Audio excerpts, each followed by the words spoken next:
네, 미 연준이 기준금리를 인하하면서 코스피 지수가 사상 최고치를 경신하며 상승 추세를 이어가고 있습니다. 반도체가 앞에서 끌고 있고요. 또 조선이나 금융사, 지주사 쪽 많은 업종들이 뒤따르고 있는데 연말로 갈수록 정책 불안감 이런 부분들이 해소되면서 더 좋아질 것이라는 기대감도 살아있는 상황입니다. 자, 지금 이 순간에 어떤 업종과 종목에 주목할 필요가 있을까요? 오늘도 두 분의 전문가와 함께 자세한 전략적 부분들 짚어보도록 하겠습니다. 자, 필살기 고수회전 출발합니다.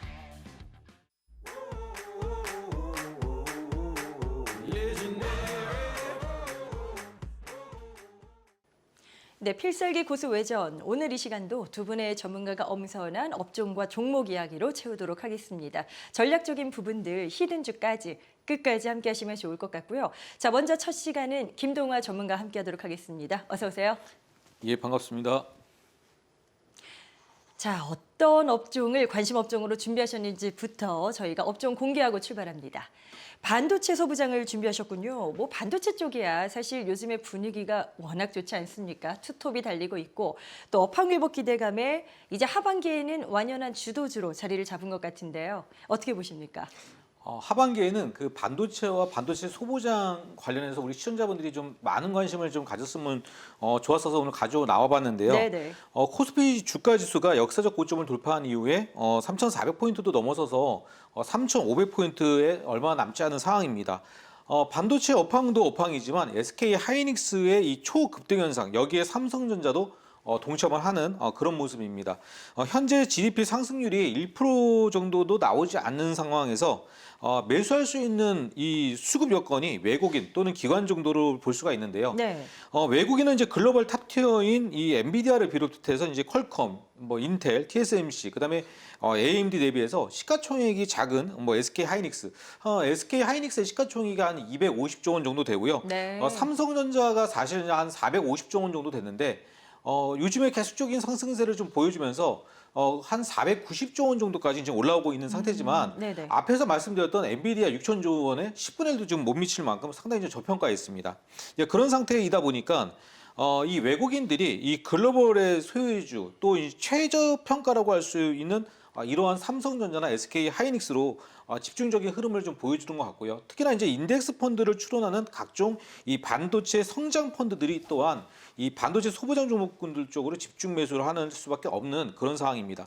이제 그런 현상에서 당분간 이제 지속적이면서 또 주가지수 신고가 형성과 반도체 소부장 종목군들의 강세장은 계속적으로 이어질 것 같습니다. 반도체 투톱뿐만 아니라 지금 말씀 주신 것처럼 소부장 쪽도 기세가 만만치가 않습니다. 보면 상승장에서는 지금 본다면 오히려 상반기 때는 좀 소외가 됐었던 분위기였는데 하반기에 들어서는 또 분위기가 완전히 달라지는 느낌이거든요. 증권가에서도 이 소부장 쪽의 투자 매력도를 상당히 또 좋게 긍정적으로 의견을 보여주고 있더라고요. 예, 맞습니다. 일단 삼성전자와 SK 하이닉스의 주가가 급등이 나오면서 전방 산업에 대한 훈풍이 좀 불고 있는데요. 숨지고 있던 이 반도체 소부장 기업들의 주가 또한 상승세를 좀 이어가고 있는데 소외만 받고 있었다고 봤던 이 소부장 주식들 일부가 한 1, 2주 만에 50%에 넘는 급등세를 좀 보이고 있기 때문에 우리 시청자분들이 관심을 좀 많이 가지고 봐야 된다고 보고 있는데요. 네. 지금까지 AI 산업을 좀 리딩하던 이 엔비디아의 이 GPU를 대체할 가능성이 있는 AI SC에 대한 이 구체적인 개발 계획이 좀 등장을 했고요. 또 미국산 GPU를 이제는 좀 사용하기 어려워진 중국이 좀 대안을 찾기 위해서 사용량이 좀 증가하고 있는 GDDR7이라는 것을 또 주목을 좀 할 필요가 있습니다. 또한 이제 정부의 이 주식시장 활성화 대책의 일환으로 이 국민 성장 펀드의 핵심도 반도체 소부장에 있다고 좀 볼 수 있는데요. 반도체 섹터의 상승 초기에는 이 소재 섹터가 이제 정부나 그 장부나 부품 대비해서 이 아웃퍼포하는 경우가 많지만 지금은 이제 삼성전자나 SK 하이닉스의 이 미국 공장에 대한 증설과 국내 공장 등의 증설 이것 때문에 이제 가동률이 굉장히 많이 상승하는데 초점을 좀 맞추다 보니까 장비와 부품주들의 이 강세장들은 좀 더 이어질 것으로 좀 보고 있습니다. 네. 이제 앞서서도 언급드렸던 대로 이 유리기판이나 또 GDDR1처럼 이 HBM처럼 이 쌓아 올리는 기술 또는 이 CXL 같은 이 반도체 첨단 기술을 갖고 있는 이 소부장 업체에 대해서 주목을 해봐야 되는 시점이 다가오고 있다 이렇게 보고 있습니다. 자, 오늘 김동아 전문가의 관심 업종은 반도체, 그중에서도 소부장 쪽을 준비하셨습니다. 관련해서 더 자세한 전략이 궁금하다 하시는 분들 카카오 채널 필살기 고수 외전을 검색해서 친구 추가하시면 더 많은 정보 확인이 가능하다는 점 말씀드립니다. 자, 반도체 소부장, 그 안에서의 탑픽 2개 종목 어떤 걸로 준비를 하셨을지 첫 번째부터 또 가보도록 할까요? 반도체 소부장주 SKC가 첫 번째 탑픽으로 등장을 합니다. SKC는 사실 실적을 놓고 본다면 좀 걱정스러운 부분도 없진 않거든요, 전문가님. 네, 맞습니다. 왜냐하면 맞습니다. 좀 정체된 모습을 보여서 왜 SKC를 탑픽으로 꼽으셨는가 이 부분에 대해서 좀 들어봐야 될 것 같은데요. 실적 때문에 가져온 게 아닌데요. 네. 사실 이제 SKC의 적자의 대부분은 화학 업종 때문에 또 2차 전지 때문에 사실 이제 적자를 많이 보고 있었습니다. 이제 그런 상태에서 성장을 하기 위해서 고른 선택이 SK 하이닉스를 통한 이제 반도체 성장이라고 좀 보시면 되기 때문에 제가 좀 가지고 나왔고요. 아, 네네. 예. 그래서 삼성전자의 유리기판과 일부 반도체 소부장 관련 업체가 이제 삼성전기 쪽으로 집중이 되고 있는데 올해 삼성전기도 실적이 안 좋다가 이 턴어라운드를 해서 올해 12만 원에서 20만 원까지 이제 주가가 신고가를 좀 형성하고 있는 상황인데요. SK 하이닉스의 이 HBM4 세계 최초 양상과 더불어서 실제 유리 기판을 좀 양상하고 있지만 아직까지 주가가 좀 바닥에 머물러주고 있습니다. 그래서 네. 펀드들의 기본은 동일 섹터 내에서 바닥권에 머무르고 있다면은 좀 매수를 할 수 있으니까 삼성전기와 동일하게 SKC를 본다면 우리가 이 외국인이나 기관에 대한 이 펀드 매수가 좀 유입되지 않을까 좀 그렇게 보여주고 있고요. 가능성이 좀 있다. 예, 맞습니다. 네. 그래서 실제 하락 추세를 이어가던 SKC는 이제 9월 들어서 단 이틀을 제외하고 주가가 연일 빨간색 반등을 좀 보여주고 있는 점도 이제 제가 가지고 나온 이제 배경이고요. 코스피 매수 주체의 총 순환 전환이 이제 지금 현재 외국인인데 외국인들의 총 매수 순환 전환이 지금 9월 달에 나타나고 있습니다. 그래요? 예. 네. 그래서 1월 달에 사실 이제 최고가가 18만 원이었는데 이때도 마찬가지로 반도체의 성장 모멘텀 때문에 올라갔는데 앞에서도 말씀 주셨듯이 이 실적 우려감에 의해서 주가는 10만 원대 초반까지 좀 내려와 있는 상태에 있습니다. 그래서 현재 최고가 갱신한 주가 대비해서 한 80% 정도의 괴리율이 있다라는 점. 그래서 탑픽 투자처로 충분한 이유가 있지 않을까 그렇게 보여주고 있습니다. 네. 자, 그렇다면 SKC가 보유한 어떤 투자 모멘텀, 가능성을 어디에서 찾아볼까 하나하나 좀 뜯어보도록 하겠습니다. 반도체 테스트 사업, 그리고 유리기판 사업, 이 새로운 성장축으로 이들을 꼽는 것으로 알려지고 있는데요. 하나하나 좀 보도록 하죠. 반도체 사업, 이 부분이 실적 회복에 큰 기여를 하게 될까요? 어떻게 전망하십니까? 예, 좀 하나하나 알아보도록 하겠는데요. SKC는 이제 적자 기업인데 사실 주요 산업이 앞에서 말씀드렸듯이 이제 피지라든가 2차 전지 소재인 동박에 있습니다. 그래서 화학 소재는 이 글로벌 경기가 침체적이고 연속 적자가 불가피하기 때문에 지금 현재 화학 업종들은 이제 계열사를 매각하고 새로운 사업에 집중적으로 투자를 하고 있는데 SKC 같은 경우도 이제 지금 현재 뭐 CMP나 FCCL이라고 해서 핸드폰용 동박 적층판 정도를 좀 사업 매각을 좀 추진 중에 있다. 좀 이렇게 보고 있고요. 네. 그리고 이제 SKC는 여러 자회사를 두고 있는데 반도체 사업의 경우 ISC를 통해서 아이셈이라는 기업과 그리고 테크 드림이라는 기업을 이번에 인수를 했습니다. 네. 인수를 한 배경은 AI 가속기 테스트기나 또 테스트기의 필수적인 모듈 테스터 그리고 고속 그 번기 테스터라든가 그리고 이제 HBM 제조용 소재 등에 대한 이 고부가 가치 제품군을 좀 확보를 해서 이익 모멘텀을 가지고 가겠다는데 이제 중심적으로 좀 보고 있고요. 특히 이제 SK 하이닉스와 함께 이제 협업 지원을 통해서 실적 회복을 도모 중에 지금 있습니다. 특히 이제 SK 하이닉스가 이번에 세계 최초 HBM4 양산은 이 ISC가 기존 테스트 소켓 중심 사업에서 벗어나서 후공정 장비 및 이 소재 시장 사업의 영역을 확대되고 있고 앞에서 말씀드렸지만 화학 업종을 매각을 하고 그리고 2차 전지 지금 사업 부분을 좀 축소를 하면서 네. 반도체 사업에 집중적으로 본다면은 분명히 내년 이후로 가면서 실적 모멘텀도 한 번 정도는 좀 가셔야 될 수 있지 않을까 그렇게 보여주고 있습니다. 그 가치를 상당히 높게 평가를 하시는 건데 지금 뭐 말씀 주신 것처럼 자 회사 앱솔릭스를 통해서 유리기판 사업에 이제 적극적인 행보를 좀 보여주고자 하고 있습니다. 유리기판이 게임 체인저로 분류가 되고 있잖아요. 맞습니다. 이제 어떻게 AI 반도체 칩 관련해서 상당한 기대감을 또 불러일으키는 영역인데 이 부분이 SKC의 성장 모멘텀으로 가치도 충분하다 이렇게 보시는 걸까요? 예, 가치가 당연히 충분합니다. 그러니까 기업은 돈이 들어오면은 무조건 주식을 사야 되고 돈이 나가면은 사실 주식을 좀 매각을 해야 되는데 지금 현재 보면은 이 앱솔릭스 같은 경우는 미국 상무부를 통해서 반도체 그 지원법이 칩스법이라고 아실 겁니다. 이 칩스법을 통해서 7,500만 달러 규모의 이 생산 보조금 중 1차적으로 이제 4천만 달러를 수령을 이미 한 상태에 있습니다. 그러니까 사실 트럼프의 이 상호 관세와 칩스법 폐지 논란 때문에 추가 수령이 좀 지연되면서 앞에서 말씀드렸던 대로 1월 달에 18만 원에서 12만 원까지 내려가 있는 상태에 있는데 네. 지금 현재 보면은 이제 상호 관세도 어느 정도 좀 정리 수준에 있기 때문에 이 칩스법 폐지 논란 때문에 내려가던 주가의 모멘텀이 좀 다시 살아난다라고 좀 보고 있고요. 이 자금을 활용해서 이제 조지아주 그 커빙턴시에 3억 달러 규모로 투자를 한 이 유리기판 양산 공정을 좀 지원하기 위한 것인데 좀 아쉬운 부분이죠. 이걸 다 받았으면 주가는 더 올라갔는데 사실 약간 못 받았기 때문에 네. 주가의 상승 모멘텀이 조금 부족하다는 단점은 분명히 가지고 있습니다. 하지만 이제 현재 2026년도 이후에 유리기판 상용화를 좀 목표로 양산 체제를 좀 강화하고 현재 받았던 자금과 추가적인 투자를 통해서 이 공장 건설을 지금 추진 중에 있습니다. 특히나 이제 전량다 만들어진 유리기판에 대해서는 이 인텔과 엔비디아의 전량다 납품을 하기로 이미 확정이 되어 있는 상태에 있기 때문에 네. 잔여 보전금이 나오면은 이 공장을 좀 증설을 할 것으로는 보여주고 있기 때문에 어느 정도 최종 보조금 승인도 좀 가능해 보이고 있습니다. 그래서 상호 관세 시대에 이 미국에 집중 투자하고 있는 SKC 분명 SK 하이닉스의 AI 성장 스토리 안에서 잠재적인 성장을 분명으로 할 것으로 좀 기대를 하고 있습니다. 알겠습니다. 그런데 사실 우려 섞인 목소리가 또 없는 건 아니니까요. 저희가 본다면 당장 뭐 적자가 지속된다면 추가적인 모멘텀이 과연 있겠는가? 주가가 눈에 띄는 반등을 보여줄 수 있을 것인가? 여기에 대한 의구심도 동시에 제기되고 있습니다. 여기에 대해서는 어떻게 보시는지, 그러면 또 우리 시청자님들께서는 투자 전략을 어떻게 세우시는 게 좋을지까지 의견을 좀 들어볼까요? 이제 적자 기업은요 제일 중요한 게 모회사가 어디냐가 중요합니다. 모회사. 관리 네. 회사. 지금 보면은 지주회사 SK가 일대 주주라는 걸 볼 수가 있을 것 같고요. 그리고 지금 현재 그룹사에서 가장 잘 나가는 회사가 SK 하이닉스인데 SK 하이닉스와 함께 협업을 해서 지금 현재 보면 적자를 벌이고 흑자로 가겠다는 얘기죠. 그리고 기업이 가장 주가 상승률이 높을 때는 적자에서 흑자로 좀 탈바꿈을 했을 때 네. 그럴 때 가장 주가 상승률이 높다고 하는데 이 사업 영역인 반도체 소부장 업체로 좀 탈바꿈을 하는 과정 속에서 분명히 구조조정 중에 있는 기업이다 이렇게 좀 보고 있습니다. 주가 밸류는 적자에서 흑자로 변하고 가장 큰 상승을 보이고 또 SK 하이닉스로부터 시작한 이 반도체 보조금을 받은 만큼 그룹사의 전폭적인 지원을 받고 있는 SKC인데요.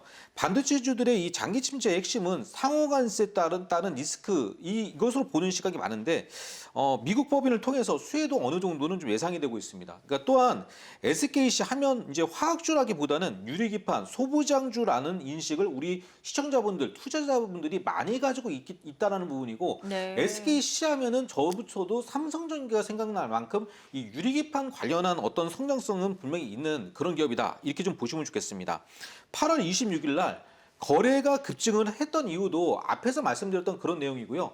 8월 26일 이후에 보면 외국인들이 거의 꾸준히 매수를 많이 가담을 하는 걸 볼 수가 있겠고 그동안 사실 이 실적이라든가 어떤 이익 모멘텀들이 별로 없다 보니까 다소 기관들의 수급 소유주라고 볼 수도 있었는데 8월 26일 이후부터 보면 외국인과 기관에 대한 수급이 굉장히 좀 긍정적으로 나타났다는 거죠. 그러니까 또 하나는 피보나치 수요일의 이 38% 되돌림으로 놓고 본다면은 단기적으로 보면은 12만 원, 13만 원 정도이지만 한 17, 8만 원까지도 좀 올라갈 수 있다라고 좀 보시면 좋겠고요. 네. 이런 종목은 사실 이제 매수는 누구나 할 수가 있는데 손절이 굉장히 중요합니다. 그래서 손절가는 바닥 종목이기 때문에 전저점을 붕괴한 쪽에서 좀 그 손절에 대한 한 9만 원 정도를 좀 제시를 해드리도록 하겠습니다. 알겠습니다. 자, SKC 오늘 김동화 전문가의 관심 업종이었던 반도체 소부장에서 첫 번째 토픽으로 만나보셨습니다. 카카오 채널 필살기 고수 외전을 친구 추가하시면 더 관련된 자세한 내용들 준비되어 있다는 점 다시 한번 말씀드립니다. 자, 바로 두 번째 토픽으로 이어가도록 하죠. 어떤 종목으로 준비하셨을까요? 자, 두 번째 반도체 소부장 쪽은 필옵틱스입니다. 반도체 유리기판 장비로 이제 글로벌 시장 공략에 속도를 내고 있는 것으로 알려지고 있는데, 자, 필옵틱스 어떤 강점을 기술력을 보유한 회사라고 저희가 인지하면 될까요? 필립틱스의 유리기판 장비 원동력은 이미 이제 유리 가공 기술력을 선제적으로 좀 보유하고 있다는 강점을 좀 가지고 있습니다.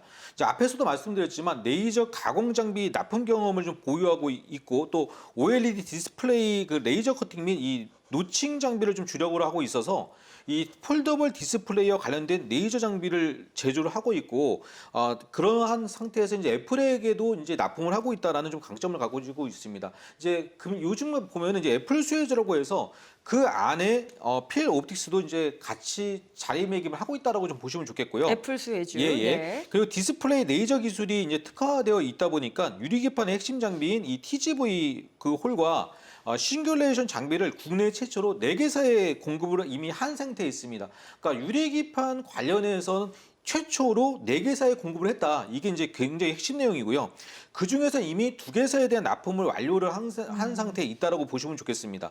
2025년도 이제 별도 매출 예상에서 한 1,300억 정도가 나타나고 있는데 이 중에서 200억에서 250억 정도가 이제 유리기판 장비에 지금 달성을 한 것으로 보여지고 있습니다. 네. 그러니까 두 가지를 보시면 되는데 TGV라는 거는 이제 가공하지 않은 글라스 위에 다양한 크기의 위치에다가 이 미세한 허물을 이제 정밀적으로 천공하는 그런 장비라고 생각하시면 되겠고요. 싱귤레이션 같은 경우는 이제 모든 공정이라는 거는 이제 ABF 필링과 구리동음 상태를 다 마친 상태에서 개별 유닛 단위로 이제 정밀 절단을 해서 최종 공정용 장비를 만드는 기술 이게 이제 싱귤레이션인데 이 두 가지를 국내 최초로 지금 납품을 한 회사가 바로 필옵틱스다 이렇게 보시면 좋겠습니다. 그래서 유리기판의 원조 회사다라고 보시면 좋겠고요. 유리기판의 최종 기술이 싱귤레이션 공조까지 정리가 되기 때문에 최종 정리가 된다는 얘기는 검사 장비도 또 가능하다는 얘기입니다. 그래서 검사 네. 장비의 포트폴리오 확장까지 지금 이제 노리고 있는 아주 좋은 기업이다라고 보시면 좋겠습니다. 자, 필옵틱스가 두 번째 관심주입니다. 유리기판 관련 장비 사업을 본격화하면서 중장기적으로도 실적 성장에 대한 기대치를 높이고 있는 상황이고요. 어떻게 보십니까? 뭐 수익성 개선 확실하게 나타나 줄까요? 예, 제가 앞에서는 이제 SKC는 이제 실적이 없지만은 성장성 기업을 가지고 나와봤고요. 네. 두 번째 회사는 이제 뭐냐면 유리 기판이라는 게 성장인데 거기서 실적을 보이는 기업을 가지고 나왔습니다. 네네. 그래서 필옵틱스 같은 경우는 필에너지랑 필머티리얼즈를 함께해서 연결한 기업인데 필에너지를 제외하고 개별 매출에서 보면은 반도체가 차지하는 비중이 사실 적었습니다. 2024년도에는 이제 5%밖에 안 냈는데 2025년도에는 15에서 20% 정도가 지금 나와 있는 상태고요. 2026년도에는 30%에서 40% 정도 그리고 기업에서는 2030년도까지는 전체 매출의 50% 이상을 반도체 쪽으로 가져가겠다라는 그런 포부를 좀 밝히고 있습니다. 그래서 기존의 디스플레이 및 그 2차 전지 장비보다는 높은 가능성을 좀 보여주고 있다라고 보시면 좋겠고요. 네. 동사가 유리기판 장비에 대한 최초 공급 레퍼런스를 가지고 있는 만큼의 국내외 이 반도체 기판 또 소재 업체가 동시에 지금 관심을 많이 보이고 있습니다. 이게 이제 핵심이고요. 유리기판이 대량으로 생산되는 해가 2026년도에서 2027년도로 가면서 이 글로벌 시장에 그 의미 있는 성과가 하나 두 개 나타나기 시작할 것이고요. 이 의미 있는 시점에 나타난다는 얘기는 주가 상승과 같이 간다고 보시면 좋겠고요. 네네. 21년도부터 주요 고객사인 이 앱솔릭스와 함께 기술 협력을 통해서 레이저 정밀도 및 이 가공 정밀도 측면에서 경쟁사 대비해서 우위를 지금 입증을 하고 있습니다. 유리기판 시대 글로벌 성장 기대주 분명히 보고 있습니다. 자, 특히 필옵틱스는 이제 삼성전자와의 협력 관계 이 부분에도 주목할 필요가 있지 않겠습니까? 거기에 거는 또 많은 투자 심리 기대감 이런 부분들이 작용하고 있는데 특히나 최근에 삼성전자가 뭐 애플이나 테슬라 이런 빅테크들과의 협력을 맺어가고 있거든요. 여기에 따른 수혜가 반영될 수 있는 상황인지 어떻게 좀 이 부분은 해석하시는지요? 좀 약간 삼성전자가 요즘에 자존심이 좀 상하는 부분이 좀 여러 개가 있었죠. 이제 그런 상태에서 유리기판은 반도체 칩의 인터포저를 대체할 수 있다라고 보시면 좋겠고 삼성전자 같은 경우는 2028년도부터 이 차세대 반도체 패키징 인터포저를 도입할 계획인데요. 실리콘 인터포저의 한계를 좀 극복하고 AI 반도체 등 이 고성능 고효율 패키징을 위해서 유리 인터포저 개발에 좀 착수를 좀 해 놓아 있는 상태에 있습니다. 이제 글라스 인터포저는 이 실리콘 대비 연산 속도는 한 40% 정도 향상이 되어 있고요.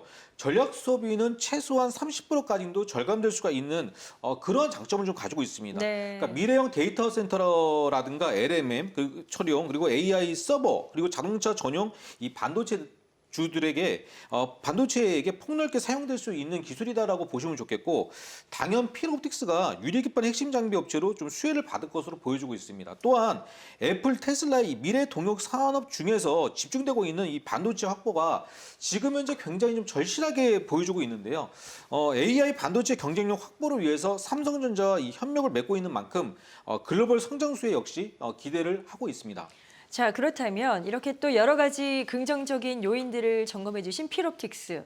지금이 바로 매수 적기일까요? 앞으로의 접근 전략은 어떻게 취하는 게 좋다 보십니까? 예, 전략을 한번 만들어 보도록 하겠습니다. 그러니까 유리기판 관련주들의 특징은 하향 곡선을 걷는 디스플레이 산업과 연결되어서 실적이 굉장히 안 좋습니다. 근데 그 안 좋은 업체들 중에서 필옵틱스만 유일하게 2024년도 기준으로 매출이 4,100억 원, 영업이익이 138억 원을 기록했다는 점에 우리 시청자분들이 좀 주목을 해봐야 될 것 같고요. 재무가 상당히 좀 우량한데 근래 거래 급증과 함께 지난주에 10% 이상 급등이 나타났고, 네. 또 앞에서도 말씀드렸지만 애플 수혜 종목군들이 요즘에 굉장히 주가 흐름이 괜찮습니다. 그러니까 비슷한 관련주가 YC캠, 엑시콘, 또 기가비스가 있는데 근래 이 세 종목 다 큰 폭의 주가 상승을 보여주고 있기 때문에 앞에서 필옵틱스를 보면서 이 종목군들도 함께 투자하는 또 그러한 테마 매매를 좀 시청자분들이 해 나가시는 것도 또 좋지 않을까, 그렇게 좀 보여주고 있고요. 매수 밴드는 35,000원에서 36,000원 정도의 좀 진입을 바로 해보시고요. 목표가는 SK 하이닉스, 삼성전자의 신고가를 감안해서 전고점 45,000원대 1개월 목표가로 한번 보시고, 네. 추가 급등 시에는 신고가 5만 원 정도까지는 돌파도 보고 있습니다. 손절가는 32,000원 제시해드리도록 하겠습니다. 네, 알겠습니다. 계속해서 김동화 전문가의 관심주 전략 이런 부분들이 궁금하시다면 카카오 채널 필살기 고수 외전을 검색해서 친구 추가하시면 되겠습니다. 더 다양한 정보가 준비되어 있습니다. 네, 이번엔 이어서 최진성 전문가와 함께하는 시간으로 이어가도록 하겠습니다. 안녕하십니까? 안녕하십니까? 네. 자, 어떤 업종을 또 관심 업종으로 준비하셨을지 궁금해집니다. 화면으로 공개하도록 하죠. 자, 오늘 최진성 전문가는 게임주를 준비하셨네요. 네, 맞습니다. 올해 사실 증시 강세에서는 상대적으로 소외된 느낌이 없잖아 있었습니다. 자, 그런데 최근엔 다시 또 분위기가 좋아지고 있고요.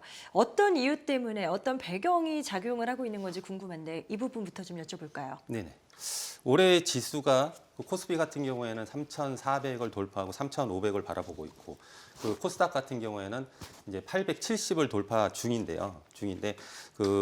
이렇게 지수가 급등하는데도 불구하고 게임주들은 소외가 되었던 것은 사실입니다. 2014년도부터 불거졌던 확률형 아이템에 대한 문제가 게임주들에게 악재였다고 볼 수가 있는데, 이런 것들을 뒤로 하고 세 가지로 나누어 보겠습니다. 첫 번째는 네. 외국인들과 기관들의 꾸준한 수급입니다. 이러한 수급이 들어오고 있다는 것은 모멘텀이 있기 때문으로 해석을 할 수가 있습니다. 두 번째는 9월 25일에서 28일 4일간 펼쳐지는 도쿄 게임쇼를 앞둔 이벤트 모멘텀. 여기서는 K게임이 서브컬처 중심 라인업으로 일본 시장 공략을 강화할 것으로 보여지고, 그리고 11월에는 부산에서 열리는 지스타, 크래프톤, NC소프트, 넷마블 등 대형 게임사들 참여가 또 다른 모멘텀이 될 것으로 보입니다. 네. 그리고 마지막으로 세 번째는 이 대형 게임사들의 신작 출시 및 라이브 업데이트가 동시에 맞물렸기 때문이라고 보여지는데요. 일례로 데브 시스터즈 경우는 쿠키런, IP의 실물 TCK, 브레이브스가 7월 북미 출시 후 초기 물량 완판에 가까운 흥행을 만들며 리테일 취급점이 급증, 추가 능산 계획까지 밝히고, 또한 모바일 라이브 외에 오프라인 e스포츠 이벤트로 IP 파급력을 키우는 전략까지 내놓았고, 거기에 더해 중국 판호가 누적 확대되며 중국향 기대가 살아나는 모습입니다. 자, 게임 섹터 내에서 뭐 주요 이벤트들, 그 이슈들을 하나하나 좀 점검해 보도록 하겠습니다. 먼저 지금 NC소프트의 주가 상승세가 눈에 띄고 있습니다. 지금 역시 주가를 견인하는 이유는 신작 기대감이 아닐까 싶은데, 아이온2, 이 신규 게임에 대한 그 기대감이 상당한가 봐요. 네, 맞습니다.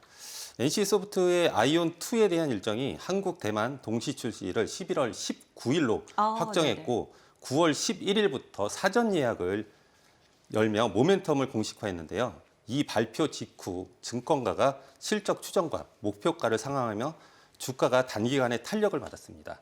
여기서 보이는 것은 출시 일정이 확정이 되면서 10월 16일 서버 및 캐릭터명 선점, 그리고 11월 16일, 18일 사전 캐릭터 생성, 사전 다운로드 로드맵을 공개하면서 투자자 입장에서는 언제 매출이 잡히는가가 명확해졌다는 것인데요. 네. 각 증권사에서는 리포트를 보면 흥행 가능성과 초기 일매출, 추정치를 제시하며 목표가 상향 및 등급 상향까지 반영을 했습니다.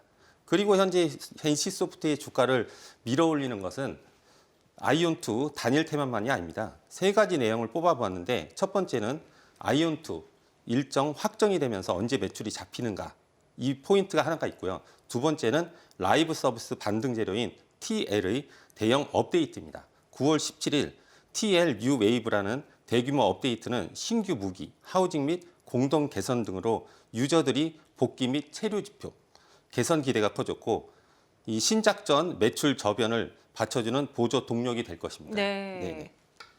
그리고 마지막으로 세 번째는 체질 개선인데요. 2024년부터 25년 현재까지 비용과 조직 슬림화, 이후 분기 실적 개선과 함께 신규 라인업, 리밋 제로 브레이커, 신더 시티, 타임 테이커스 공개로 한 종목 의존도에 대한 불안을 완화한 것도 있다고 볼 수 있겠습니다.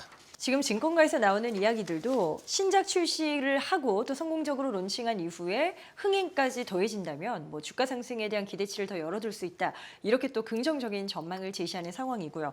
그런데 이제 투자자 입장에서는 과거에 또 많이 떨어졌었던 그 경험치가 있기 때문에 과연 게임주에 적극적으로 몸을 담글 수 있을까? 이런 걱정을 하시는 분도 계실 겁니다. 어떤 접근법이 보다 유리하다 보시는지요? 하반기 게임 섹터의 전망은 네. 선별적 강세에 무게를 두셔야 할 것 같은데요. 그 이유를 나누어서 설명을 드려보면 일단은 캘린더가 빵빵합니다.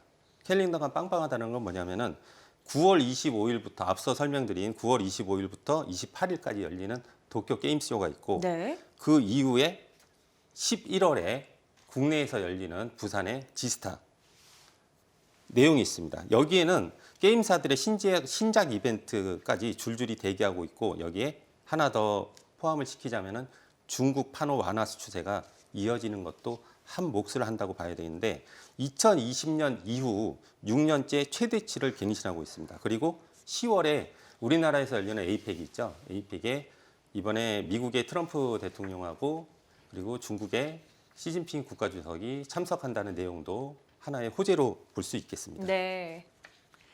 자, 계속해서 게임주에 대한 전략적인 부분들이 궁금하신 분들은 카카오 채널을 통해서 또 자세한 내용 확인이 가능합니다. 채널명으로 필살기 고수 외전을 넣고 검색하시면 그리고 또 친구 추가하신 후에 여러 가지 정보들을 확인하실 수 있다는 점 다시 한번 말씀드립니다. 자, 게임주를 준비하신 최진선 전문가 어떤 토픽을 가져오셨는지도 궁금해지네요. 첫 번째 종목부터 만나보시죠. 자, 넷마블을 저희가 좀 보도록 하겠습니다. 최근에 또 외국인들의 매수세가 돋보이는 종목 중 하나가 아닌가 이런 생각이 드는데 외국인 수급이 밑바탕이 됐기 때문일까요? 주가도 흐름이 괜찮아요. 네, 맞습니다. 네. 최근 넷마블 같은 경우에는 외국인 매수세가 연속적으로 들어오면서 주가가 우상향을 보이고 있습니다. 그 이유를 살펴보면 첫 번째는 실적입니다. 외국인이 가장 좋아하는 게 실적인데요. 그 M증권사의 최근 리포트를 보면은 목표가가 95,000원을 제시를 했습니다. 그러면서 섹터 내에서 탑픽으로 넷마블을 제시했고 그리고 특히 8월 26일 출시된 신작 뱀피르의 초기 1 매출이 20억에서 30억 원 수준으로 3분기 영업이익 전망치를 21%나 상향 조정을 하였습니다. 네. 그 이후에 세븐나이츠 리버스의 경우 9월 18일 글로벌 출시가 되었는데요. 이러한 것을 종합해 본다면 4분기 영업이익 전망치는 1280억 원으로 상향 내용도 나오고 있습니다. 넷마블의 차트를 보고서 깜짝 놀란 것은 바로 수급이었는데 수급. 네. 네, 넷마블의 최근 들어서 외국인들과 기관들의 수급이 들어오는 모습이 인상적이었습니다. 역시 외국인들과 기관들은 실적 흐름에 배팅을 하는 전형적인 모습을 보여주고 있는데 넷마블의 주가를 보면서 알 수가 있었고 수급 상황을 보면 매일 순매수가 보이다가 요즘에 조금 반도체라든지 로봇 섹터로 수급이 좀 몰리면서 아, 살짝 네네. 쉬고 있는 모습을 보이고 있는데 다시 순환매가 들어올 것으로 보이고 있습니다. 하반기에 기대되는 이유가 더 많아지는 이유는 연내 출시를 앞두고 있는 기대작들이 한두 개도 아니고 또 여러 개라고 하더라고요. 상당히 열일하는 행보를 보여주고 있는데 이런 부분들에 대해서도 기대감을 좀 가져가 봐도 괜찮겠죠? 네, 맞습니다. 네. 올해 하반기에 신작 7종을 앞세워서 국내 시장은 물론 매출의 대부분을 차지하는 해외 시장 공략에도 나선다고 하는데 이는 대형 IP를 활용한 글로벌 시장을 겨냥한 작품들로 구성이 되어 있다고 합니다. 하반기 출시작들을 보면 수집형 AFK 모바일 역할 수행 게임인 킹 오브 파이터 AFK를 글로벌 시장에 선보이고 이후 몬스터 길들이기, 스타다이브, 그리고 7개의 대제 오리진, 그 다음이 스톤에이지 팻 월드, 그 다음이 나 혼자만 레벨업 어라이즈 오버드라이브입니다. 그 마지막으로 프로젝트 SOL이라는 그 게임이 있는데 3, 4분기 중에 차례로 국내외 선보인다고 합니다. 여기서 눈여겨볼 게임은 출시 간격, 여기 눈여겨볼 만한 것들은 이 게임들의 출시 간격이 굉장히 짧다는 겁니다. 그래요. 9월에서 12월, 딱 4개월 정도만 남았는데 6개 신작을 선보일 예정이라고 하면서 한 달에 1개 이상의 신작을 띄우는 셈입니다. 네네. 킹 오브 파이터 같은 경우에는 8월 26일, 그리고 그 다음이 뱀피르. 뱀피르를 선보인 지 약 일주일 만에 출시가 되었고요. 나온랩 어라이즈 오버드라이버는 2달 뒤인 11월 17일에 론칭이 예정되어 있습니다. 이렇게 신작들을 짧은 기간에 내놓는 것을 보면 해외 매출 확장 속도를 높이기 위한 포석이라고 분석이 나오고 있습니다. 다양한 장르를 속도감 있게 선보여 신작 흥행률을 높이고 또한 외형과 수익성 두 마리 토끼를 잡겠다는 내용으로 보입니다. 네. 그리고 또 한 가지는 이거는 제 개인적인 생각이지만 이 게임사들의 그 결제 부분입니다. 결제 부분. 넷마블 같은 경우에는 해외 매출 비중이 크다 보니까는 이 해외 결제 시스템, 즉 스테이블 코인과도 연동성을 한번 가져보면 좋지 않을까라는 생각이 듭니다. 네네. 지금 증권가에서도 지금 말씀하셨던 그 설명 주신 모든 포인트들을 반영했을 때 넷마블의 목표 주가를 상향하겠다 이런 또 분석들이 나오고 있습니다. 신작 인기 거기에 따른 뭐 실적 개선까지 뒤따르지 않을까라는 내용들이겠죠. 그럼 최진성 전문가께서는 넷마블의 목표 주가를 얼마나 보시는지 접근 전략에 대해서도 좀 말씀 주실까요? 네, 넷마블의 근간에 올라온 제가 차트를 한번 준비를 해봤는데요. 일봉 차트와 주봉 차트 두 가지를 준비를 했습니다. 차트를 보시면은 일봉상 62,500원 라인을 돌파 시도를 여러 번 하다가 미끄러지기가 일쑤였는데 이제는 그 라인을 9월 17일에 돌파를 완벽하게 했습니다. 이는 좋은 신호로 보이고 이제는 한번 달려보겠다는 모습으로 보여지는데요. 네네. 제가 준비한 차트에 주봉상의 모습을 보시면 이제 눌림목 이후에 돌파를 하는 것으로 보이며 매수가는 시초가부터 65,000원. 까지가 1차 매수가로 보이고 그 이후에 눌림이 들어온다면 62,500원까지 2차 매수를 진행하시면 될 것 같고 그리고 손절가는 한 61,000원 정도 잡아드리고 이 종목의 수익 목표가는 7만 원 전후부터 8만 원 그리고 8만 원을 돌파한다면 9만 원, 10만 원까지도 달려가 볼 만합니다. 알겠습니다. 자, 최진성 전문가의 관심 업종 게임주였죠. 그 안에 첫 번째 탑픽으로 넷마블을 확인하셨습니다. 자, 다음 종목 보도록 하겠습니다. 화면으로 공개해 드릴게요. 자, 두 번째 게임주는 저희가 네오 위주로 가보도록 하겠습니다.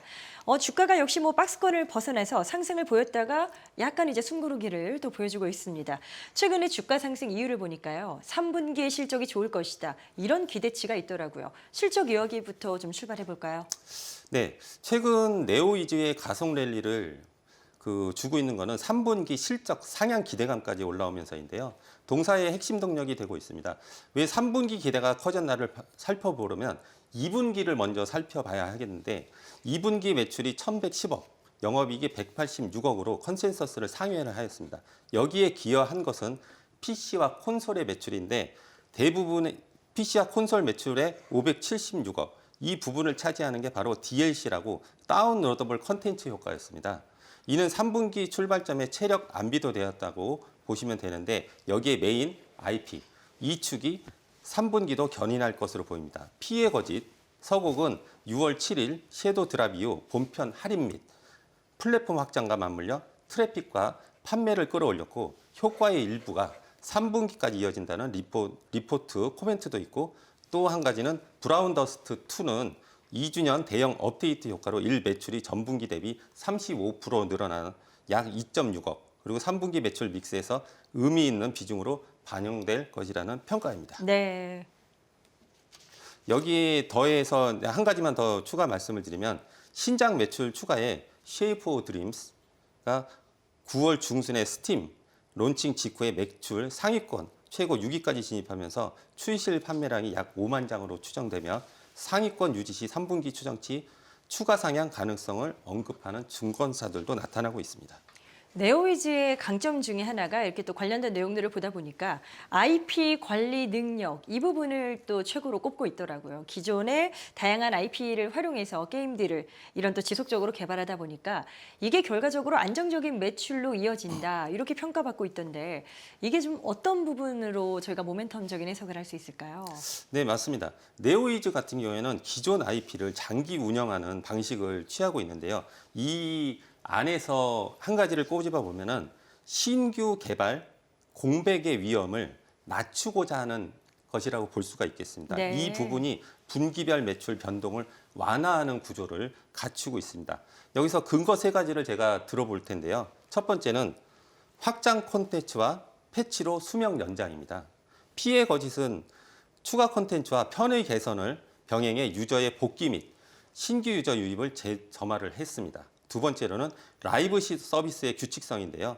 브라운 더스트 2는 2주년 대형 업데이트를 통해 방송과 이벤트를 주기적 라이브 공지를 이어가면서 커뮤니티 접점을 키웠습니다.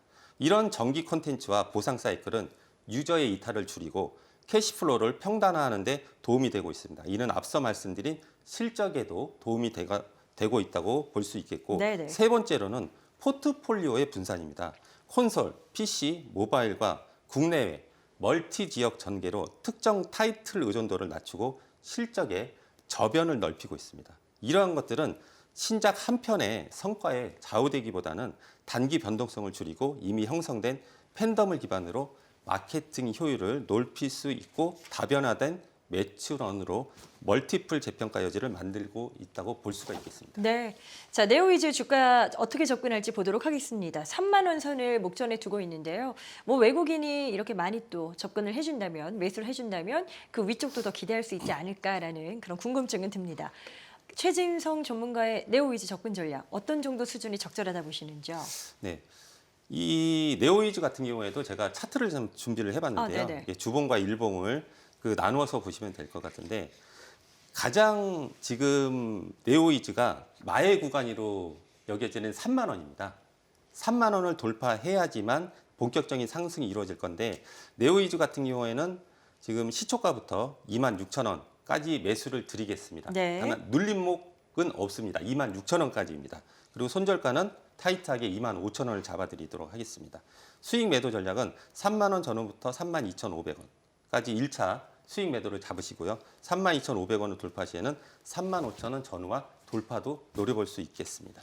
알겠습니다. 이렇게 해서 종목까지 두 전문가의 관심 섹터와 전략들을 살펴봤습니다.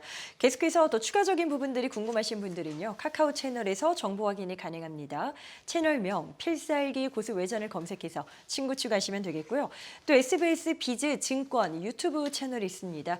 채널 구독하시면 출연 전문가들의 라이브 방송 같이 또 다채로운 내용들 확인이 가능하시다는 점도 함께 말씀드립니다. 모든 투자의 최종 판단은 투자자 본인에게 그 책임이 있습니다. 항상 자신의 원칙에 맞추어서 현명한 투자하시길 바랍니다.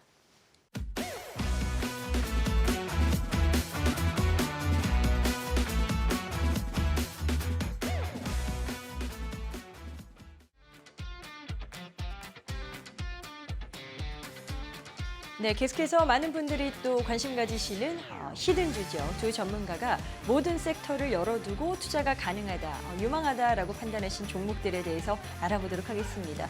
저희가 히든주기 때문에 방송에서는 종목명은 공개하지 않습니다. 카카오 채널을 통해서 확인 가능하시겠습니다. 자, 먼저 이제 김동화 전문가의 히든주부터 출발해 보도록 할 텐데 어떤 기업인지 어떤 종목인지 힌트 들어볼까요? 야, 먼저 힌트를 드리기 전에 제가 네. 지난 시간에도 이 히든주라 그래서 종목 이름을 정말 말씀드리고 싶었거든요. 네. 근데 말씀 못 드렸어요. 근데 이번에는 좀 말씀드려도 되죠. 실은 종목을요. 지났으니까. 지난 방송의 히든주. 예. 말씀 주셔도 되죠. 지난번에 히든주가 로보스타였습니다. 네. 지난주에 그 상한가가 나왔습니다. 그래서 오. 제가 추천가보다 보니까 고점을 보니까 90% 상승했고요. 네. 그리고 수익률로 보니까 75% 수익이 났습니다. 타이밍이 괜찮으셨다면 많은 수익을 거두셨겠어요. 예, 네. 엄청 났죠. 그래서 이번에도 똑같습니다. 그래서 우리 시청자분들이 좀 기대를 가지시고 히든주 또 한번 보도록 하겠습니다. 네. 이번 주에도 노브주를 한번 가지고 나와봤습니다. 또 로봇인가요? 예, 맞습니다. 그래서 이번에 가지고 온 로봇주도 이 현대차 그룹의 계열사인 이 보스턴 다이내믹스의 이 휴머노이드 로봇 아틀라스를 이제 자동차 생산 현장에 좀 투입을 한다고 하는데 사실 이제 이 자동차 공장뿐만 아니고 반도체 공장에도 로봇은 앞으로도 계속 좀 투입이 될 것 같습니다. 그래서 상호 관세 속에서 이 미국의 투자가 좀 늘어나고 그리고 미국 내에서 자동차를 좀 생산하고 있는 이 현대차 기아도 관세를 15%보다 이 미국 내에서 투자 비용과 고임금에 따라서 이 비용이 계속적으로 높아질 것 같습니다. 코스트가 계속적으로 높아지다 보니까 이 로봇 산업에 대한 관심도가 계속적으로 좀 커질 것 같고요. 그리고 로봇 안에도 여러 로봇이 있겠는데 이러한 산업용 로봇을 이제 켄트리 로봇 자동화 시스템이라고 이렇게 정의를 내리고 있습니다. 그래서 동사는 이 켄트리 로봇 시스템 등 이 산업용 로봇 솔루션 전문 기업으로서 업황이 37년째 로봇 외길만 계속적으로 지금 개발을 하고 있습니다. 네네. 그래서 노고봇 시스템은요 설계, 제작, 조립, 설치, 시운전 그리고 양산까지 이루어지는 이 동사는 켄트리 로봇 자동화 이 시스템 전체를 좀 갖추고 있다라고 보시면 좋겠고요. 핵심 부품 내자에 성공을 해서 이 저소음 또 뛰어난 내구성 등 이 품질 경쟁력 향상과 높은 원가 경쟁력을 좀 가지고 있습니다. 특히 이제 이 조선사양 후판 용접 자동화 켄트리 로봇 그 시스템과 또 2차 전지용 이 캡 어셈블리 이 부품을 공급을 하기도 한 또 전략을 가지고 있습니다. 전력을 가지고 있고요. 자동차용 켄트리 로봇 역시 이 부품 운반부터 조립, 검사까지 전 공정에 투입을 할 수 있기 때문에 이 현대차의 로보틱스 생태계 확대와 이 스마트 팩토리 그 혁신 속에서 이 설비 공정의 대표적인 수혜주로 좀 부각될 수 있을 것으로 좀 보여주고 있습니다. 네네. 마스가 프로젝트의 수혜 업종이라고 본다면요, 이 조선사, 건설사 업종이 있는데 이 로보틱스 사업 부분이 확대가 되면서 그쪽 테마로도 또 가능성이 있다라고 보시면 좋겠고요. 스마트 팩토리 시장의 성장과 함께 주가 상승률 역시 가파를 것으로 좀 기대를 하고 있습니다. 해외에서도 일단 상호관세 이 수혜 업종, 또 국내에서도 이 노란보통법으로 인한 빠른 로봇밸류에 대한 기회 분명히 대표할 것으로 보여주고 있습니다. 자, 로봇 쪽의 종목이다라고 힌트를 주셨는데 그럼 접근 전략은 어떻게 취하는 게 좋을지 저희가 매수 밴드도 한번 이야기 나눠볼까요? 주식을 볼 때는 나만 좋다고 생각하면 안 됩니다. 그래서 우리가 가장 얘기하는 건 사람으로 얘기하면 밥이죠. 밥을 먹어야 에너지가 생깁니다. 마찬가지로 주식도 거래 급증하는 종목을 매매를 해야 된다라고 보면 좋겠는데 동사 같은 경우에도 근래 거래량이 굉장히 많이 증가가 되고 있고 특히나 이제 외국인과 기관도 요즘에 관심을 계속적으로 많이 가지고 있다 이렇게 좀 보시면 좋겠습니다. 2023년도 상장을 했는데요. 요즘 힌트를 많이 드리겠습니다. 2023년도 상장을 했는데 상장 당시의 주가가 한 19,000원 정도였습니다. 고점 대비해서 주가가 많이 빠졌고요. 현재 주가는 8,000원에서 만 원 정도로 왔다 갔다 하는 흐름을 보여주고 있는데 제가 금일 가지고 왔었는데 금요일 날에 아마 주가가 장중에 노보 주도주로 부각이 되면서 20% 정도 올라갔다가 지금 현재 많이 조금 더 내려와 있는 상태에 있습니다. 그래서 매수 밴드를 말씀드린다면 만 원 정도에서 1,500원 정도의 매수 타점을 좀 잡아보시고요. 네. 노보주 같은 성장주는 부채 비율과 유보율이 굉장히 중요합니다. 그래서 이 종목도 실적은 없지만 부채 비율과 유보율이 각각 48%, 5,140%이기 때문에 언제든지 무상증자는 받으실 수가 있습니다. 거기다 또 배당도 또 한번 생각을 해볼 수가 있겠고요.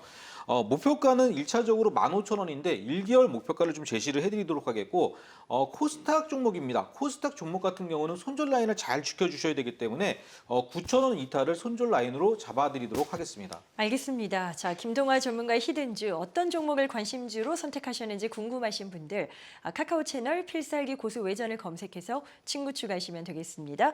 자, 이제 또 이어서 최진성 전문가의 히든주도 알아보도록 하겠습니다. 어떤 영역에서 어떤 섹터에서 골라오셨는지도 궁금하고요. 하나하나 좀 들어볼까요? 네. 좀 내용이 좀 긴데 네. 빠르게 좀 제가 진행을 해보도록 하겠습니다. 오늘 소개할 종목은 반도체 부품 기업입니다. 네네. 요즘에 핫한 소부장 기업인데요. 이 종목을 그 시장에서는 잘 사람들이 관심을 두지 않고 있는 종목입니다. 그래요? 동사는 반도체 공정의 온도를 책임지는 히터블록의 강자인데요. 국내 최대 칩 메이커죠. 삼성과 SK하이닉스, 마켓 시어를 90% 정도를 확보하고 있는 기업입니다. 여기서 보시면 세라믹 히터라든지 밸브로 성장 스텝업 중인데요. 동사는 웨이퍼를 붙잡고 균일하게 가열하는 히터블록을 만드는 업체이며 증착, 식각 등 거의 모든 핵심 공정에 들어가는 필수 부품이라 설치 수요와 교체 수요가 동시에 존재합니다. 지금 이 회사를 주목하셔야 되는 이유가 AI 서버 확산으로 HBM 및 첨단 D램과 파운드리 투자의 핵심은 공정 온도 안정성에 있기 때문에 이 회사를 꼭 주목을 하셔야 됩니다. 동사는 알루미늄 히터 블록에 알루미늄 플로라이드 코팅을 적용해 내식성과 온도, 균일도를 높이며 물량 확대에 맞춰서 캐파를 늘려왔습니다. 또한 국내 최대 칩메이커 점유율을 90%를 선점하고 있으며 장비와 그리고 애프터마켓 양쪽을 모두 커버합니다.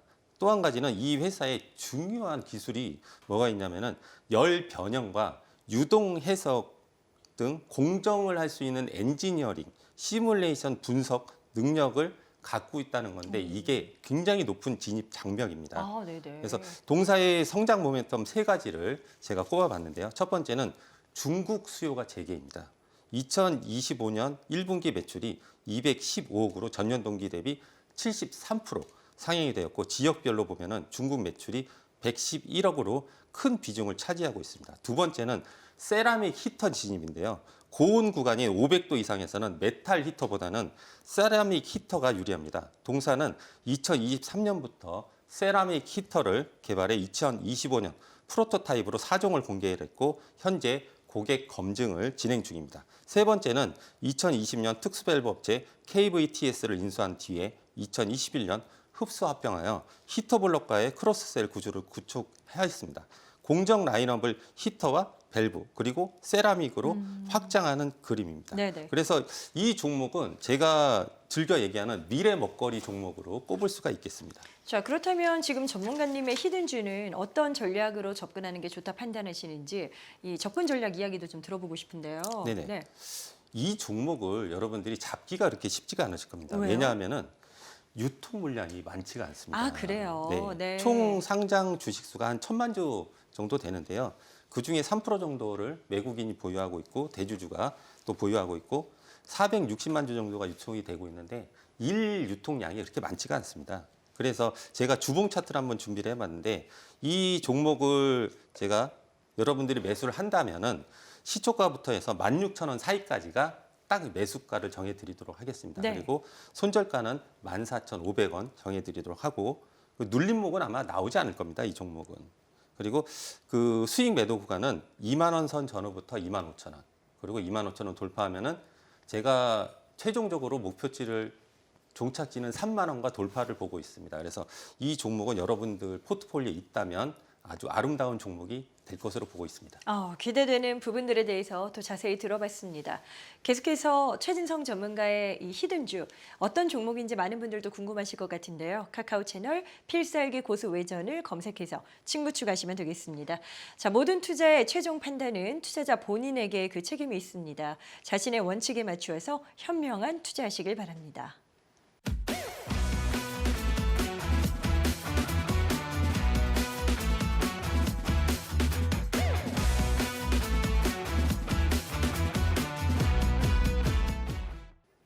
네, 저희가 준비한 내용은 여기까지입니다. 계속해서 더 많은 전문가와 함께하고 싶다 하시는 분들은요.